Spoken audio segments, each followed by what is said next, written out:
Hello students, आप सभी का स्वागत है मेरे channel tricky chemistry basics by Suman Negi में। तो आज हम पढ़ेंगे पृष्ठ रसायन भाग 8, जिसमें हम पढ़ने जा रहे हैं अधिशोषण के उपयोग। अगर बीएससी के अकॉर्डिंग कहें तो अधिशोषण चैप्टर जो सरफेस केमिस्ट्री होता है उसका ये लास्ट टॉपिक रहेगा और इसके बाद नेक्स्ट सीरीज शुरू होगी कोलोइड्स की। तो स्टार्ट करते हैं वीडियोस को। एप्लीकेशन के साथ साथ वीडियो आपको साथ में फोटोज भी दिखाई देंगी। तो देखिएगा, सबसे पहला यूज होता है अधिशोषण का गैस मास्क में। देखिए, कुछ जो श्रमिक होते हैं, काम करने वाले होते हैं, जो क्या होता है कोयले की खानों में काम करते हैं, तो वहां से बहुत सी गैसों का रिसाव हो जाता है, जैसे कार्बन मोनोऑक्साइड, मीथेन और बहुत सी विषैली गैसें वहां फैली रहती है। तो अगर वो गैसों को डायरेक्ट वो इनहेल कर लेंगे या श्वसन में ले लेंगे तो उससे क्या हो सकता है, श्रमिक की डेथ हो सकती है। इसलिए क्या होता है, वो क्या करते हैं, गैस मास्क पहनते हैं। अब वो गैस मास्क में क्या होता है, चारकोल का एक लेयर होती है। ये चारकोल का लेयर क्या करता है, ये जो विषैली गैसें हैं इनको अधिशोषित कर लेता है।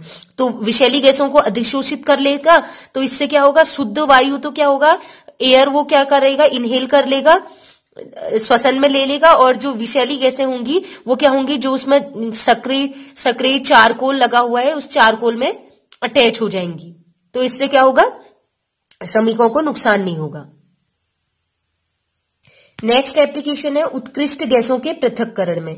देखिए, जो शून्य समूह के तत्व होते हैं, जीरो गैस एलिमेंट होते हैं, नोबल गैसेस भी कहते हैं उत्कृष्ट गैसें, ठीक है, हीलियम फैमिली। तो ये क्या है, उत्कृष्ट गैसों का अगर हमें अलग अलग करना है तो अलग अलग तापों पर क्या होता है, उत्कृष्ट गैसों को अलग करने के लिए क्या करते हैं, कोकोनट है ना, नारियल का जो बाहर का कवर होता है ना, उसको जब हम क्या करेंगे, जलाएंगे तो उससे जो ब्लैक निकलेगा, ठीक है, कार्बन निकलेगा, वही कोकोनट चारकोल होता है। तो उसको कोकोनट चारकोल क्या करते हैं, ये जो उत्कृष्ट गैसें होती हैं हीलियम से लेके रेडॉन तक, रेडॉन को छोड़ के, ठीक है, जीनॉन तक की कह सकते हैं क्योंकि रेडॉन एक रेडियो एक्टिव तत्व है। तो जीनॉन तक की जो गैसें हैं उनको क्या करता है, कोकोनट चारकोल अधिशोषित करता है, लेकिन अलग अलग ताप पर, ठीक है। तो इससे क्या होता है, सारी गैसें हम अलग अलग कर सकते हैं अगर वो कहीं पर मिश्रित हो गई हो तो। नेक्स्ट एप्लीकेशन है रंगीन पदार्थों को हटाने में। देखिए, जैसे जूस है, तेल है, चीनी है या कुछ और भी ऐसी चीजें हैं, उनमें क्या होता है, कुछ अशुद्धियां मिल जाती हैं और उसके कारण उनका रंग क्या हो जाता है, थोड़ा सा चेंज हो जाता है, तो मतलब वो रंगीन हो जाते हैं। तो उसमें हम क्या करेंगे, सक्रिय चारकोल्स या फुलर्स अर्थ ये होते हैं अधिशोषक। तो सक्रिय चारकोल हम डालेंगे। सक्रिय चारकोल क्या करेगा, ये जूस, तेल या चीनी में जो भी अशुद्धि है उनको क्या करेगा, अधिशोषित कर लेगा। और जैसे ही उन सारी अशुद्धियों को अधिशोषित करेगा तो जूस, तेल, चीनी जो भी इसका ओरिजिनल कलर था वो अपना ओरिजिनल रंग में आ जाएंगे। नेक्स्ट है वस्त्रों की रंगाई में, ठीक है, ये बहुत इंपॉर्टेंट इसका यूज है। कपड़ों को जब डाई करते हैं तो डाई करने के लिए फिटकरी का उपयोग किया जाता है, ठीक है। तो फिटकरी का उपयोग किया जाता है, ये क्या करता है, जो भी रंग होते हैं उनको क्या करता है, अधिशोषित करता है। लेकिन वस्त्रों, जब कपड़ों को रंगते हैं, डाई करते हैं, तो उसमें दो प्रोसेस, अधिशोषण एड्सॉर्प्शन और अवशोषण एब्जॉर्प्शन, दोनों प्रक्रियाएं होती है। मींस कपड़े के सबसे ऊपरी पृष्ठ पर ये रंग के कण अटैच होंगे तो अधिशोषण, और कपड़े के जो कपड़े की लेयर है उसके अंदर तक जाएंगे तो उसको कहेंगे अवशोषण। तो दोनों प्रक्रियाएं होती हैं इसमें। तो देखिए, चित्र के माध्यम से दिखाया, अगर ऊपरी पृष्ठ पर रहेंगे रंग के कण तो अधिशोषण, अगर ठोस पृष्ठ के अंदर चले जाएंगे तो इसे कहेंगे अवशोषण। तो दोनों प्रक्रियाएं होती हैं। नेक्स्ट पॉइंट, ये भी बहुत इंपॉर्टेंट है, आर्द्रता नियंत्रक के रूप में। ये क्या करेगा, ह्यूमिडिटी को कंट्रोल करता है। आपने देखा होगा जब भी आप कोई नई चीज बाजार से खरीदते हैं तो उसमें क्या होता है, एक पैकेट आता है, डू नॉट ईट लिख के आता है, ठीक है। वो होता है व्हाइट कलर का एक पैकेट्स होता है, सिलिका जेल उसमें होता है। सिलिका जेल ब्लू कलर में भी आता है, अलग अलग कलर्स में भी आता है, ज्यादातर ट्रांसपेरेंट होता है व्हाइट कलर का।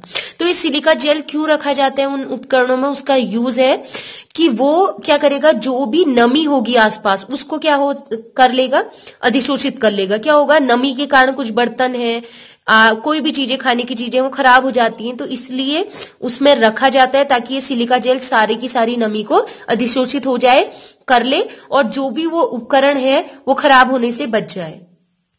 नेक्स्ट एप्लीकेशन की अगर बात करें तो नेक्स्ट एप्लीकेशन है वर्ण लेखन में। आपने सुना होगा क्रोमेटोग्राफी, ये एक एक्सपेरिमेंट भी है।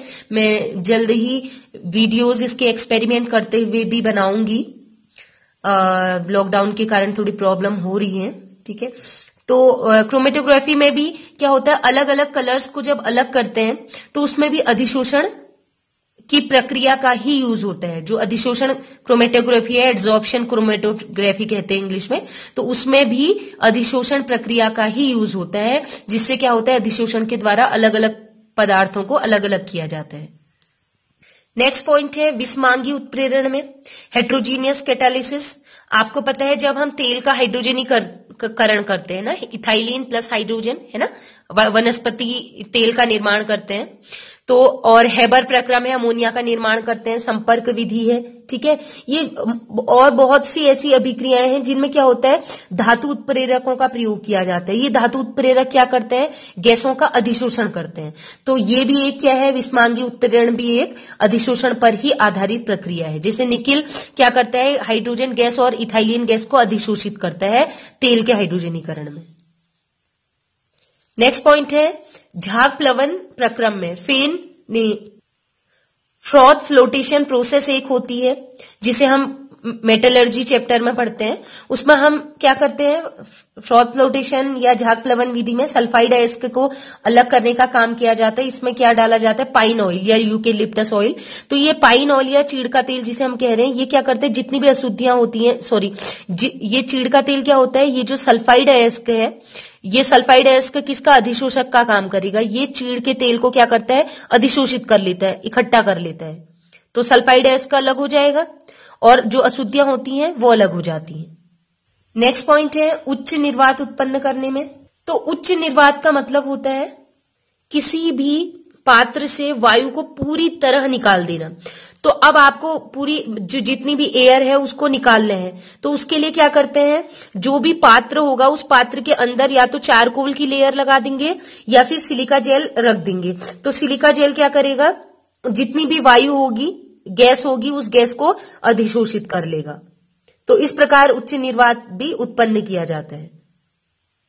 नेक्स्ट पॉइंट है अधिशोषण सूचकों में, ठीक है, एड्सॉर्प्शन इंडिकेटर में यूज करते हैं। कुछ प्रेसिपिटेशन रिएक्शन है जिसे हिंदी में कहते हैं अवक्षेपण अभिक्रियाएं।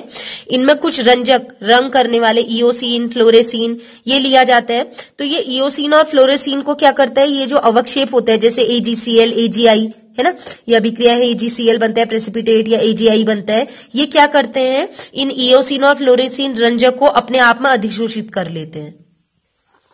इस कारण ये जो अवक्षेप होता है वो अलग अलग रंग दिखाते हैं। नेक्स्ट पॉइंट है गुणात्मक विश्लेषण में। इसकी मैंने थ्योरी नहीं लिखी है बट मैं आपको नोट्स में दे दूंगी। कुछ गुणात्मक परीक्षण क्वालिटेटिव एनालिसिस होती हैं जिसमें एल्यूमिनियम 3 पॉजिटिव आयन जो होते हैं वो लेब टेस्ट अधिशोषण पर ही डिपेंड करते हैं। तो AlOH का होल थ्राइस है एल्यूमिनियम ट्राईहाइड्रोक्साइड, ये क्या करता है, जो आपको विलियन दिया होगा उसमें से क्या करेगा, नीले लिटमस पेपर का रंग को क्या करेगा, अधिशोषित कर लेगा। इसके अलावा नेक्स्ट है आयन विनिमय रेजिन में, आयन एक्सचेंज रेजिन कॉलम होते हैं, ये आप हायर स्टडीज में पढ़ेंगे, तो वहां भी अधिशोषण प्रक्रिया यूज होती है। इसके अलावा जो जल है, जल को सॉफ्ट बनाने के लिए, मृदु बनाने के लिए या लेंथेनाइडों को अलग करने के लिए भी अधिशोषण प्रक्रिया का प्रयोग होता है। इसके बाद है मिट्टी में नमी का अधिशोषण होता है, वो भी इसी प्रक्रिया पर आधारित है। इसके अलावा बीमारी को बचाव हेतु मीन्स बहुत सी मेथड्स, बहुत सी दवाइयां, मेडिसिन जो आप यूज करते हैं वो इसी सिद्धांत पर आधारित होती है कि वो जर्म्स को अधिशोषित कर लेती हैं और हमें बीमार होने से बचाती हैं। तो फ्रेंड्स, आज का टॉपिक हमारा कंप्लीट हो गया। नेक्स्ट वीडियो आने वाली है कोलॉइड्स पर। तो आज के लिए इतना ही। Keep watching and bye bye.